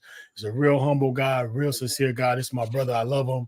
So, my thoughts and prayers are always going to be with you. I'm going to call you when I get off this podcast, but I do want to appreciate you for watching. And I'm thankful that, watching our podcast helps you through whatever it is that you're going through at any time, brother. So I just wanted to shout you out. Yeah. I mean, Scott, and too, for him, man, I tell you what, a lot of guys go through that, right? Like, what am I going to do? I'm out. I don't have sailors. I don't have Marines. I don't have soldiers. I'm not in that arena anymore, right? Mm-hmm. Just get involved somewhere, man. Yeah, you lose that. Go to a VFW, go to an American Legion, find a nonprofit. There he is right there. Your own podcast. Yeah, man. Like, hoorah, CB. Hey, look, and he lives by us, right? Yep. He needs to bring his ass to Tomball this Saturday and come hang out with us, watch a comedy show, watch some veterans tell some jokes, and just laugh, dude. Get around some like-minded people and just, you know, I offered that to him. His daughter's birthday is this Saturday. So shouts out to her and happy birthday to her. But there you go. That's more important than a comedy show. But call us. Like, we do all kinds of stuff, man. We're going to show you some events that are coming up here soon. Mindy's, you need to reach out to Kyle Shudik and the Project Zero. Figure out how you can get onto one of their trips. Go fishing with them. Go overland. Just go do something, right? I'll get go around with you, some bro. people that can help you. Yeah, I'll even for go sure. with you. Yeah, there's a lot of organizations out there that you can get involved with, man, that just building that camaraderie backup that you lose once you get out of the military. Get involved for sure, definitely. Because for me, getting involved with the veteran community has helped my tremors, my nightmares, my PTS, everything. So definitely get involved, man. It will help you tremendously. So And Eric Scott said he'll go with you, but he can't. He can't swim. You know why he can't swim? So he ain't getting in the water with you. But look, he's the same as me. But he can look. We both can swim, and Eric Mendes can swim like a fish, man. He light skin though. He looked like he might swim a little bit. He's a light skinned brother. He can swim a little bit. Yeah, brother. Yeah. So all right. So let's jump into this thing then. Let's see what this looks like. Oh, man, I'm embarrassed, bro. This week. But I'm so in the basement, dude. It's like it's killing me. Unless I did pretty good last week. I can't we got a few announcements first. Oh, that's right. Announcements. Yeah, we'll hit these up real quick. There we go. Upcoming events. Don't feed the sharks. Just like we were talking about earlier, whenever you need a question asked, please go to your veteran service or your VFW service officer. Don't go to the people that are actually on this list. If you're seeing these people are not VA accredited representatives, so they can swindle you. Yeah, I mean, I think about it this way: if somebody is ever going to charge you to help you get what you earned from being in the military, they're probably not the person you want to talk to in the beginning, right? Definitely. The people that are going to help you truly as a veteran, they're going to help make sure that you get the care that you need, or they're going to help you do those things. They do it because they care about veterans. So just think about that. VFW is one of those big resources. They train people to do that. Go see them. Yeah, fuck those posers. Yeah. So Project Zero, I think if I'm not wrong, Ty, they're pretty much wrapping down for the year. They just did a big event in Amarillo this weekend. I was kind of leaving this slide up there just for the gentleman. For sure. So they're winding down for the weekend. They're coming up with next year's schedule, but yeah, I mean, this isn't just for like fishing and overlanding and hanging out. If you need some help, man, reach out to these guys. They can help you. And we're still looking for nominations. Mitchell Roofing is donating a roof for Project Zero. They want to help a veteran in need this holiday season. It's all paid for. Somebody, nominate them, send their information in. You can send it to us. You can go to the Project Zero Facebook page. You can nominate them through there. Whichever way that you want to do it, they're just trying to get as many people as they can to kind of take a look at it and see who they can help this year. In fact, nominate me. My single wide needs a new metal roof, so you hook a brother up in the trailer hood. They ain't coming a single one. All right, Article 15 comedy tour is coming. The next show is going to be tomorrow in Victoria, and then Saturday in Tomball, Texas. We will be Tomball. Fill the room. Saturday in Tomball. We're gonna be there. Yeah, if the Tomball is going to be big, man. We're going to be there. They're going to be there. Come hang out, come fellowship, come see some things, and it's a good show. If you haven't seen these guys, they are funny as hell, man. With a capital F. Yeah. And so I know, Ty, when we first started our podcast, man, we were like a couple episodes in, and this book right here, it's in the screen, but it's right here. This book was on the reading list for us that you put out for us. And I didn't even realize that it wasn't out then. But this book, Borderline, is written by Vincent Vargas. He was in the Army. He was in the Border Patrol. I've been listening to a lot of this guy. He was a corrections officer. The dude has done a lot of things in his lifetime to help his community and his country. And Got Your Six, one of the podcast sponsors, we're just very, very fortunate that we're going to have the honor of like hosting him here locally in Texas to do pretty much a meet the author, right? You get to meet him, you can talk to him, you can ask him questions, you can get a book signed. We got limited, books available for him to be able to sign. We got him in the mail the other day. Facebook message Got Your Six Culture directly if you want to pre-order a book. If you want to secure one for yourself, you can do that. But we're going to be December the 2nd at Project Halo Brewing, another veteran-owned company. Just meet this guy, man. He has an amazing story. And matter of fact, like we're going to be lucky to talk to him here in about a week. So stay tuned. I've been on this. I've been listening to the audio book, man, for the last 3 days, and I'm gonna tell you, this guy is something serious, man. And because I'm just be honest, man. If it comes down to reading the book, I can't say I don't have time because I can make time. You make time for what's important, but because it was important, I knew that I wanted to know. I knew that I wanted to listen, so I got the audiobook and I just put it in my car and listened to it. And I'm telling you, man, them stories have me in my car like, man, it's absolutely some good stuff, man. It's a very good read, a good listen if you want to listen to something. This guy got some awesome stories. He's done a whole lot of stuff. It's dope. Yeah.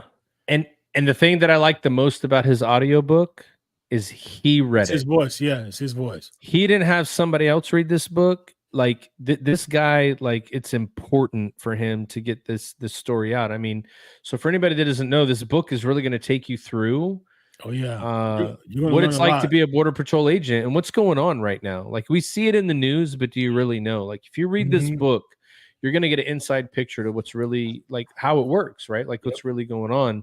And I like that he read it because it's his story and he should be the one to read it. Yeah.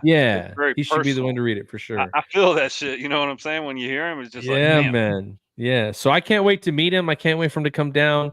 If you're in the Fulshear, Texas area and you want to come out to do it, Project Halo Brewery, where we're doing the event at, has already said if you want to pre-order a book, go ahead and do it. For anybody that's pre-ordered a book or anybody that buys a book at the event, they're very limited. You get a free pint of beer to buy a book for a guy that served his country and community. I mean, you can't go wrong, dude. You can't go wrong. I'm starting to do my push-ups and stuff just because I listened to that book, man. I'm like, you know what? I don't have no excuse because, man, listening to him, I was just like, bro, I need to stop. I need to get myself together. I'm on jumping jacks, push-ups, sit-ups. Yeah. I'm about to get back. Yep. So here you can see the whole reading list. We had Borderline, then Can't Hurt Me, and which I'll say just to wax poetic just for a second. I'm sorry about this. Like I listened to that, but most of those stories I had already heard either through some kind of social media or something. So I'd heard most of the stories in Can't Trust Me. But man, when Never Finished came out, I bought that, and then when I drove up to that Dallas show with Drew Hernandez, I listened to this book. Man, the drive up there felt like it went just like that. And then driving back, I finished that book, and that second book is amazing. When he brings his moms on and he asks her about the situation that was going on. Oh man, I'm driving on, shaking on I-45. So, and then combat vet doesn't mean crazy. Like all of us have seen combat. I've deployed it many times.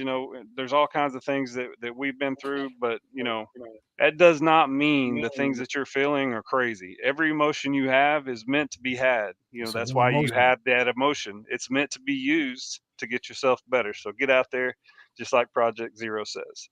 And then, of course, conflict. This man was, my generation's Norman Schwarzkopf and Colin Powell. Those are the first military heroes of like my generation. I remember in high school, those were the men of Desert Storm. And then so serving under him in the 101st, and then him being literally the person that wrote the book on coin. It is it's an amazing I've only gotten a little bit into this, but it's pretty amazing as well. We are uploading to all of your favorite listening sites right now. So we're going to be available on everything: Spotify, Apple, iHeartRadio, Stitcher, all of those. So we're starting to get those things connected so that you can take it with you into your car. We're going to be on iHeartRadio? Yeah, iHeartRadio has a podcast that's awesome. platform. We I just should shoot probably to pay it, right? closer attention. Matt you're a damn networking genius. So right now we got a couple episodes that are loaded. Go in there, just view them, share them with people. At the end of the day, my man Willis on here, he's the guy that I've heard this from a lot, and it's true. Like if we can help one veteran at a time, then that's what's most important. So like, let's just get out there and help everybody, man. Yep, one veteran at a time for sure. Yep. Absolutely, and that's a perfect segue into this. I was going to ask David, the group update that we can do for like tip of the spear. I'm sure that we can incorporate, and ask Berto. He's an actual licensed clinical social worker. We could have people, message into all of our podcasts, ask Berto, and he could answer some of the questions live back on air. If you would, hashtag that with Ask Berto to any of our podcasts, especially tip of the spear in this one. I don't know if everybody else wants to do it, but definitely. That would be something really cool. Oh yeah. So yeah, if you want to go ahead and send in a question that you would like one of our friend of the podcast, Berto Fight, licensed clinical social worker, we'll get him to answer it on air. Yeah. Get the hot seat. All right, here we are. Sports. Woo. Hey, I'm not for sure if this slideshow rendered. Yeah. Before you jump, I'm gonna plug my little brother. So if there's veterans out here watching or veterans that are looking for work, so my little brother Mike, he was a prior Army. He owns a low voltage electricity company, and they travel quite a bit. It's called Hero Integrated Technologies, and he's always looking to hire and train veterans. And it doesn't matter where you live. He's got a good training program, and he's got people in Wisconsin and Louisiana and Georgia, Alabama. So if you're looking for work and you're looking for a trade skill, and really, really good pay, and some travel, right? If you want to get out there and travel and do some work, he has contracts with companies like Crosscom and Walmart, Dollar Generals, and Six Belows, and just different companies. And he does all the low voltage stuff, right? All the wiring for Sam's Clubs. They wire in new builds. They go in and repair. If a computer at Walmart goes in, they're the ones who go in and troubleshoot that cable and repair it and replace it. So if you're looking for work, reach out to the podcast. And if anybody's looking or wanting some work, hit me up and I'll get you the contact from my little brother. Yeah, reach out to the podcast too, and we can get it to Al right away if you want to do that as well. Yeah, for sure. So it looks like my damn thing's not rendering again. So here's the picks for this week. All right, here's what happened. Good, bad, good, and good. I got one game, bro. And I went with Al's team, even though Al's been turning his back on me, man. Every week he's got my damn Buffaloes losing because he switched sides on me. Ty Cobb went 4-0, dude. Hey, Scott, you are in the dungeon. God, that's okay. Right. No, only reason why I'm in the dungeon, man, is because you guys you pick Colorado every week. Listen, bro. And guess what all I'm going to say is it doesn't matter. I'm not in the dungeon anymore. So I'm just happy I am not at the bottom of the barrel. I mean, pretty close. I'm not, dude. I'm one step above. The only thing I can do is keep going up. No. After this week, you're going right back down because I'm going hardball now. Okay.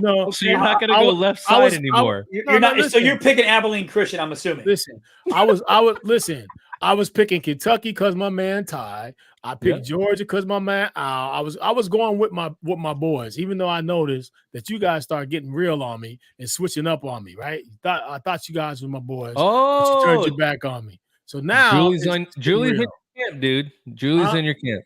Your stock just went even higher, Julie. Julie said Neon Dion is a freaking beast. Yeah, he was as a player, not doing so hot as a coach. Don't let them do that to you. Hey, don't get it twisted. He's still 300% more wins than last year. Oh my one game last year. He's already on score. I just said that he's 300% better than last year. It's got to be good. But listen to this. The Colorado Buffaloes have only got their butt kicked one time. Once. Every other game has been one score. It's been either a field goal or a touchdown every other game. So it's just that as soon as they get everything together, they're going to be fine. But people are already turning their back and saying, "Oh, I told you he wasn't this, he wasn't that." Bro, he is in the game every single game, except for that one Oregon game where they got their butt kicked. You know what's crazy? Other than that, he's in there. I talk shit about Deion and I give you hell on him, but like I mean, you heard last week on last week's podcast, I'm a shit talker just like Deion, because I'm the first one to be like, if he'd shut his mouth and stop with all this flash and bullshit, just play football, he'd probably be better. But I'm just like him too. I can't even talk no shit about him. You know what I mean? But this is the thing, man. If you don't have the confidence in your team to want to give them, the thing of it is, there is only one Deion. He's trying to make people get what he naturally had, and that's hard. You see his boys have a little bit of that. They're going to play. You never hear the quarterback complaining about getting sacked 50,000 times. He never puts the blame on anybody. He does what he has to do. But these other guys, they got to pick it up, man. They got to pick it up, and then we're going to be good. But guess what? If this year, they're not going to get what they want. But I guarantee you, y'all sit back and watch. We're going to be back here again. You guys are going to say, oh, man, Deion is I already knew it. So It's happening. Okay. Still going to buy. Hey, they're going to win this week. You're still going to buy the bottles. You're not out of the hot Bro, seat. here's the catch. If they win this week, then they've won the 5 games I said they would win, because they're not beating Washington, not even close. So I win either way. No, you said they're not going to win 5 games. No, ask Ty. Go back. I picked them to win 5 games. He picked them to go. Yeah, that's true. He said they were going to win 5 games? Yeah, yes, I did. Games. I thought you said they weren't going to win 5 games. No, I picked 5 games, and they might win 5 games. Put that graphic back up. Put it up, bro. I don't have it right now. God damn. My damn thing's not rendering when I. That's because Al's got that politician kind of feel to him, bro. He's always got that good look. Yeah, he said they're not going to win 5 games. That's the reason why we're waiting for the 5. Because if they win 5, we win. No, if they win 5, I picked them to win 5. It's not. Hold on. Uh-oh. Oh, hell. In fact, numbers don't lie, bitches do. I'm just throwing that out there. Oh, man. How many games they got left? 2? 2. My computer They got 3 games left, right? May roll over and die. Left.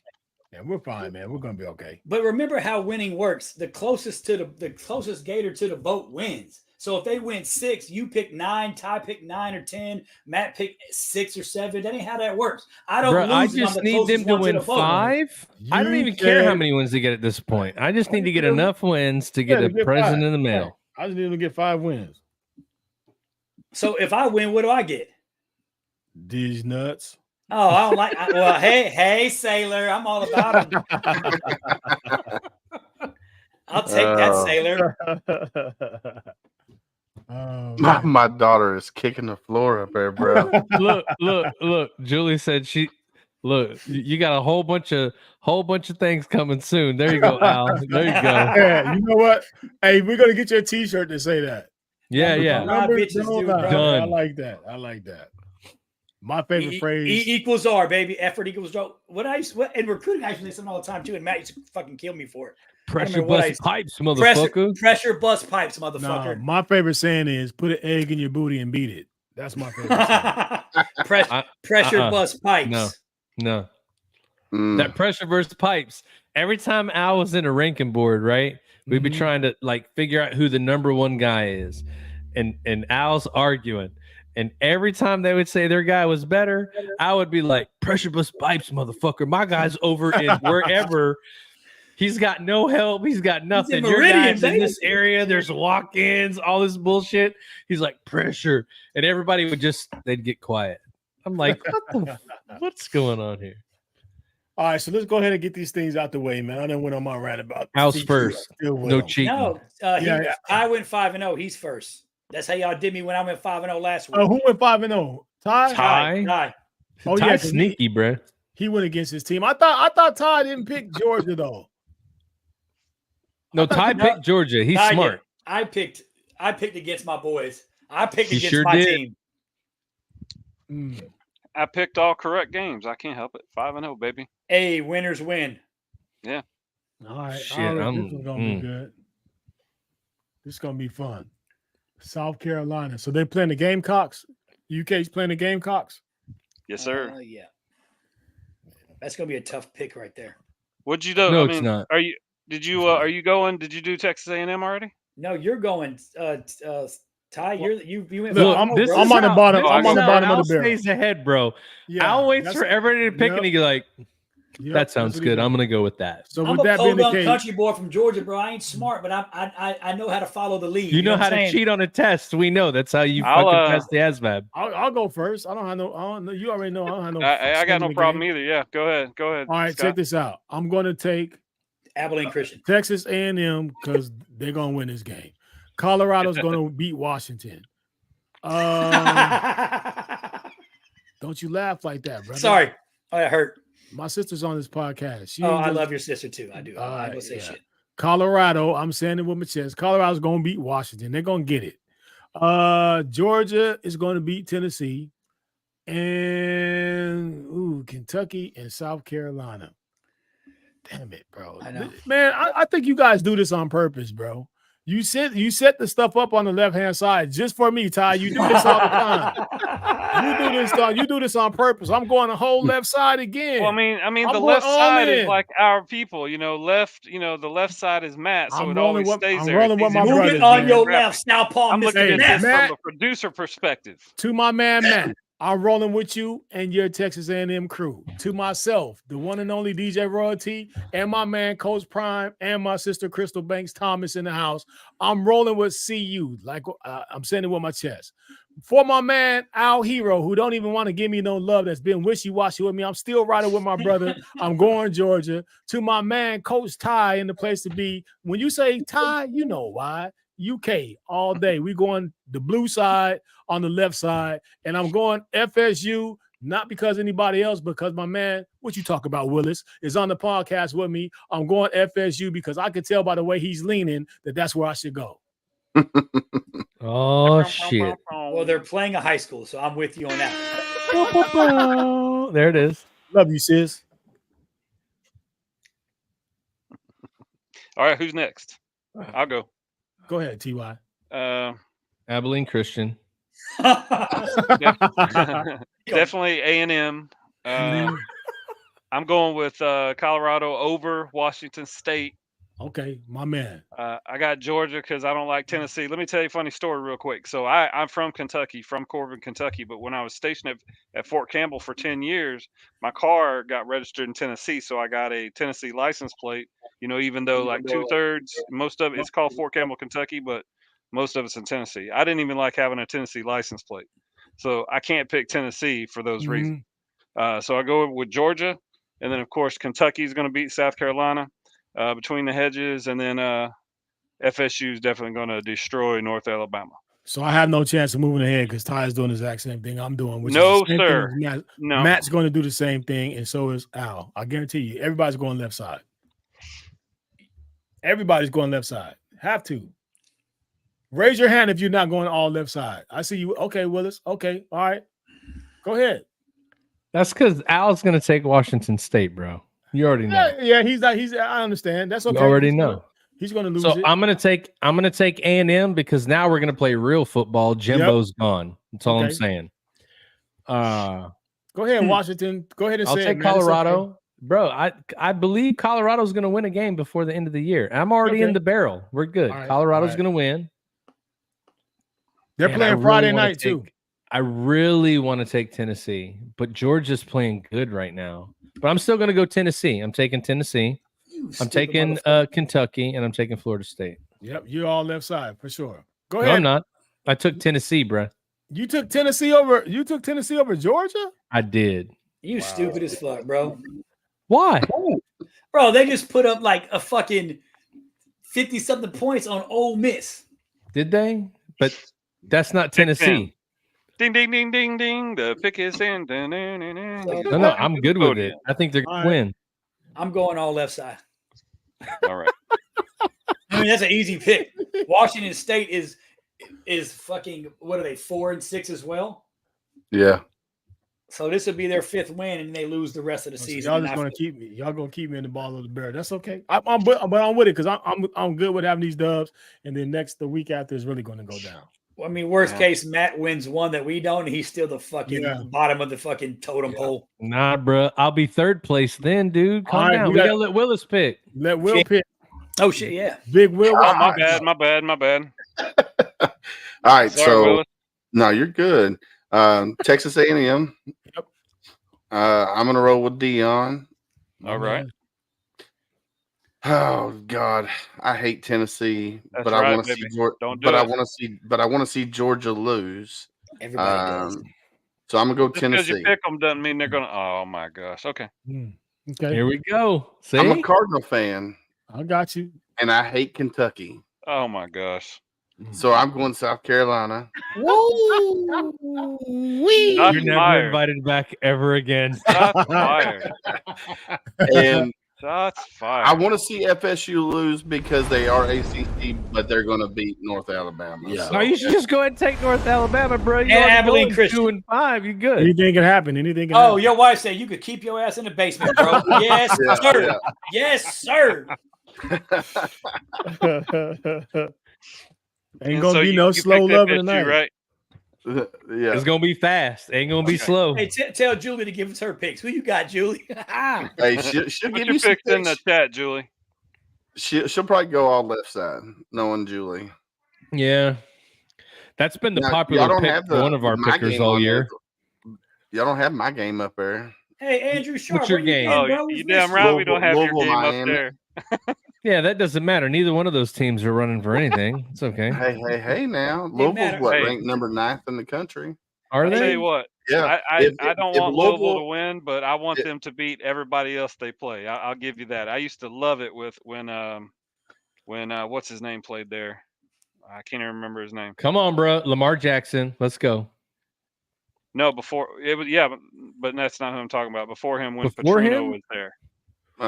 Teddy Bridgewater. Yeah, there Yep. you go. Teddy Oh, Bridgewater. Teddy B. Man, Teddy B. Teddy. He was something else in He was college. I mean, he tough, was something bro. else in the NFL, but in college, man, Yeah. he was awesome. So He didn't- yeah, he I didn't do the want Broncos that much. Louisville. I want Louisville to win out. That way they'll play FSU in the ACC championship. And If they get win beat. that, hey, now come on now. That's Yeah. gonna happen. It might. That's the weird It thing, might. though. Like half my family's Louisville fans and half my family's Kentucky fans. So is it the same with you? Like half your family's one and half? Yes. Yeah. Yes. I mean, it's So not like Grace, it doesn't get like that heated though, right? It's just like a funny ribbon thing. Like other people down here in Texas, and then people Yeah. get angry and fight. Yes, they But like do. Louisville, Julie and I Kentucky, it's can't like even. Julie and I can't even watch the U of L UK game in the same room. right. We yeah. can't do it. Bro, And- look at this. Yes, sir. Man, Julie, I That's like so it. awesome. Yep, I tell you what, she's awesome. I'm telling you, I Yep. got me a good one. you do. Dang. You She do, got a- Julie. The house got- divided. hey, she- Like you hey, can't she got even a wear no sister. Louisville gear. She got a You sister. can watch the Buffaloes with me anytime, Julie. Even if you got to Yeah. leave Willis at home because he doesn't want to see it. Oh, yes, she does have a sister, but she's a Cardinal fan. Is she married? Yes. Damn, she got a brother? I'm not picky. Oh, hell. Fucking cat? A Hey, goldfish? Shit. While we're on sports, man, I got to give a big shout out to my son, BJ, man. He is tearing up the field over there. Hey, I this seen the year. video, bro. Hey, your Man. boy, he fumbled on purpose, picked it back up and scored. Hey, man, Like, that's hey. the real shit. He just Hey, threw it he's like, focused, man. He's about that. So shout out to him and the Germantown Red Devils are out there getting it. They got a game tomorrow. This is they're in the playoffs. They got this week, and if they win, they got next week. So they got 2 more, but they're gonna try to take it all the way. They're undefeated right now. So shouts out to my man. Okay, Germantown. Is he the only black kid on the team in Oh Germantown? no! Oh, absolutely not. He might. Yeah, The, he's the only one that puts the ball on the ground and goes, "You can try and get it." Psych. Picks it up and goes for a touchdown. Yeah, shout out to my man. Hey, D to Scott, the I saw J. that. I saw that on social media. That Yeah. play was Yeah, incredible. he's nasty, bro. Yeah, he's getting it, man. So I'm Incredible play. super proud, man. Shout out Real- to Todd. hey, his real dad's probably super proud of him because he's real athletic. Hey, can I get his autograph now? It's gonna be worth a lot of Absolutely. money. Hey, man, it's For my sure. man.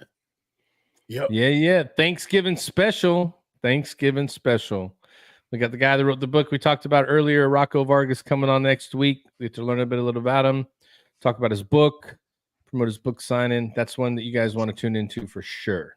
Yeah, Yes, that'll be man, live absolutely. on Tuesday instead of Thursday. So we'll be coming live Tuesday next week at 8 p.m.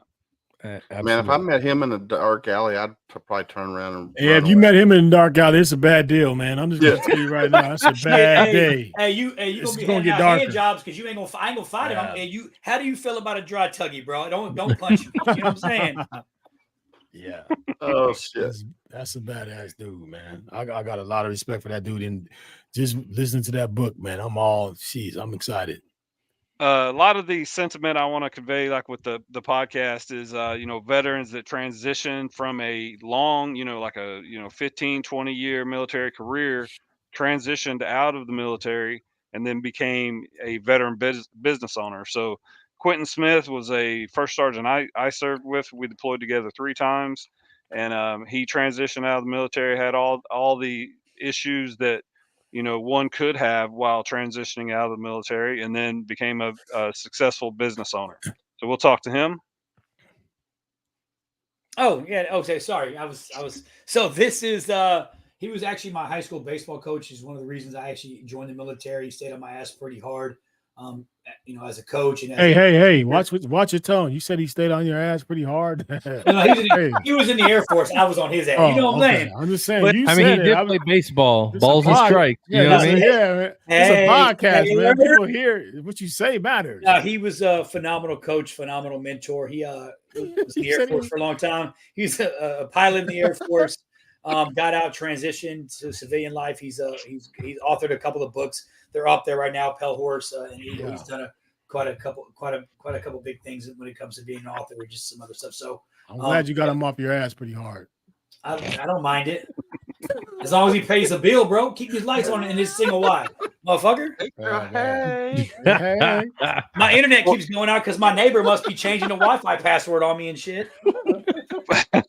14 December, it'll be us.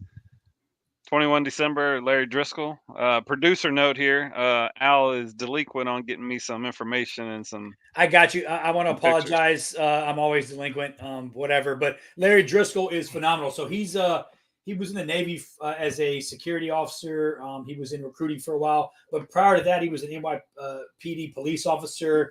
He was a correctional officer at Rikers Island. In fact, I'll have to bring him on the podcast when he's on. But he gave me a box of like stuff that they confiscated, homemade shanks, tattoo guns, dominoes made out of soap. But he's phenomenal. He's done a little bit of everything in his career. I mean, his story could be turned into a movie or a book because he's done so much. He's done. Was he ever on your ass pretty hard? Always. Yeah. And I'll tell the story about how he physically assaulted me, but I'm not going to tell it right now. Not going to tell it right now. You can tell that story, dude. Go ahead. Fire for effect. Backing up one to the one that's just us, we did have the fortunate opportunity to get the Misfit Nation podcast host Rich LaMonica on for the 14th of December. Awesome. Cool. Oh yeah, my bad. Yep. I mean, that was like last minute. We just found that one out. So I put it on the other slide. Yep. Yeah. 11 January, Gary Walker, retired senior chief. He does a big mentoring program in Atlanta. I know the 3 of us that were in the Navy here know him pretty good. I can't wait to hear him on and hear him talk about the things they're doing over there to mentor and help the young kids in our nation to be able to do bigger things. So it's going to be a good time. Hey, I know she. Go ahead, Scott. I can't do it, though. I can't do it like you do it, Ty. Yeah, I mean, yeah. So I've been watching this lady, this whole troop. I mean, all these guys were very instrumental in me transitioning out of the Army because, like we've all touched on, I was wired really, really tight through all the deployments I was on. So when I went in 2017 and like cold turkey got out, I didn't know how to act. So a lot of my getting back and just seeing the funny, cynical side of someone that evidently wasn't in the military anymore, and then seeing the comedy side of it, it literally helped me through that transition. It was instrumental in a way because laughter is a wonderful medicine, and every one of these people in this bottom left picture, they all have me hysterical. These people are just hilarious to me. That's why I'm stalking every one of them to get them on the podcast. So yeah, I've got this updated with Gary Walker. So yeah, and then the Warriors and Whiskey is on 4 January. So yep. And the 28th, we'll talk offline, but I don't think he's gonna be on. So we'll have an opening on the 28th probably. So it'll just be us. Happy New There we Year. go. I'll throw you a Happy New guest Year. out there, guys. James Thornton. There you go. Y'all should get James Thornton. That'd be awesome. Black Hawk Down story. Yeah. Yeah. There you go. dude. See? There we go. James, We'll produce the whole damn segment right here on live. Yeah, That's James what happens Thornton, when you man. get 5 podcast hosts on one podcast, right? Mhm. Oh, his story, man, will bring a friggin' tear to your eye, bro.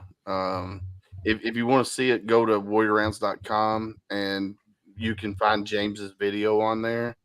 Holy fuck. I will tell you, it brought a tear to my eye, man. And I'm like, oh. But yeah, him and Bobby E. Boyd, who is a Grammy award-winning songwriter. So what Warrior Rounds does is they pair veterans and singer-songwriters together, and they create a song of the veteran's life. Oh yeah. And I've seen that. in James's story, bro, the shit that he went through, for him to be up walking and doing what he does for veterans is simply amazing. So definitely, I would tell you guys he would be a great guy for your podcast. Cool. Well, Very speaking cool. of great guys for our podcast, Willis, man, we appreciate you coming to ours, man. It's been a pleasure and an honor having you in there, chilling with us, man. Like I told you, you like a brother, man. You brother now, I love man. it. And Julie's sister now, you know what I mean? And she likes Neon Dion. Hell yeah. Yeah. Well, thanks for letting me come on here and hang out with you guys. I'll see you guys on the 29th. Keep me up, man. We'll be rocking and rolling. All right. As always, you know, this is the time of the show where I have to let everybody have their last words. I am DJ Royal T, a.k.a. Blake, a.k.a. Chief Blake, a.k.a. Scott, a.k.a. DJ, what you want to call me. I'm going to answer if it's right. But I do want to say to everybody who's out there watching us, whether you're watching us on YouTube, whether you're watching us on Twitch, Facebook, live, however you're doing it, we appreciate you. We thankful.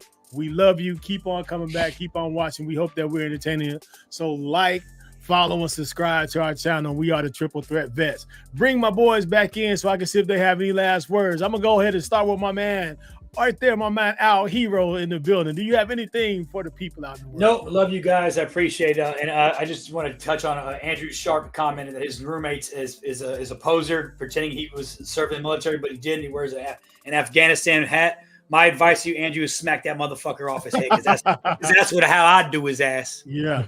No, I love you guys, man. I appreciate it. My man. All right. We're going to go ahead and hit my man Matt J in the building. What you got to say? Nothing much, man. Willis, thanks for coming on. We appreciate you being here. It was good to talk to you. Thank you for everybody that tunes in. Like, subscribe, go out and share the message with everybody, and you know, just keep coming back. We enjoy doing the show, and we can't wait to do it more. So Hey, Matt, have a good night, y'all. and you make these awesome t-shirts, man. Go ahead and give them a Gotcha 6 shout out. If you guys ever want some of our Triple Threat Vet Gotcha 6 merch, this is the man right here.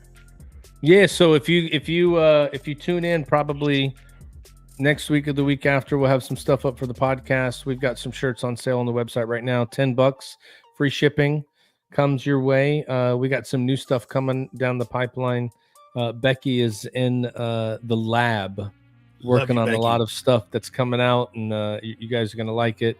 I think the ladies are going to like a lot of stuff that's coming out here very soon. It's going to speak to you guys with a pretty clear message. But same flag, same oath.com, gotyoursix.com, or gotyoursixculture.com.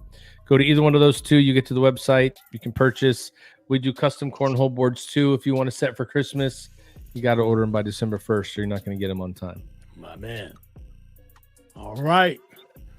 Now we're going to go to my man Willis, who came and chilled with us. Do you have anything left that you want to say to the people out there before you go, my brother?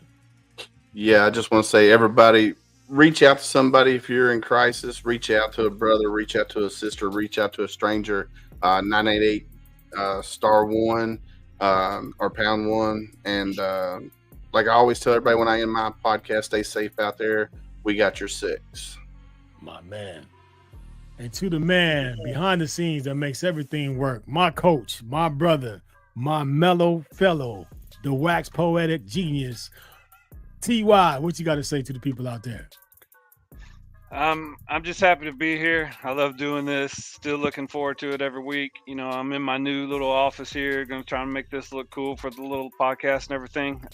Can't wait for the next coming years we got going on. I look forward to it every week. Love you guys. All right. And like always, I tell you, if you're ever thinking about hurting yourself, harming yourself, or feeling like tomorrow is not something that you feel like you need to see, you got to understand, you yourself need to see yourself tomorrow. We want to see you tomorrow. Talk to somebody, reach out to somebody if you're feeling not worth it, or if you're feeling too down, or you just reach out. Please do that. 22 people a day is too many. We have to fix that. And it starts with each and every one of us. And it starts with you just motivating yourself to go to sleep and wake up and try again. I am DJ Royalty. This is the Triple Threat Vet Podcast. I want to give a shout out to everybody out there who watches us, who listens to us. However you do it, we love you. We're thankful. Until next time, make next time be your best time. And until I see you again, my friend, peace. I love you. And we got your 6. We out of here.